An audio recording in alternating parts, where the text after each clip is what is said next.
Hey guys, আমি Swarnanka and welcome to the new episode of my channel. তো এখন আমি কথা বলবো টাটা আইপিএলের 54 নম্বর ম্যাচ নিয়ে, যেটা হয়েছিল কেকেআর এবং এলএসজির মধ্যে। তো কেকেআর আর এলএসজির মধ্যে এই ম্যাচটা সেদিন এত দুর্দান্ত হবে এবং কেকেআর এভাবে জিতে যাবে সেটা তো আমি ভাবতেই পারিনি।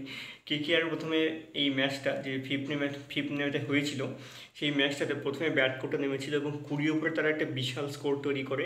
স্কোরটা ছিল 235 রান, 6 উইকেট পড়েছিল তাদের এবং 6 উইকেটের মধ্যে নভিন 3টে উইকেট পেয়েছিল।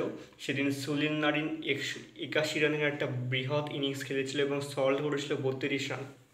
কিন্তু তারপরে লখনৌ রানটা কোনোভাবেই চেস করতে পারেনি।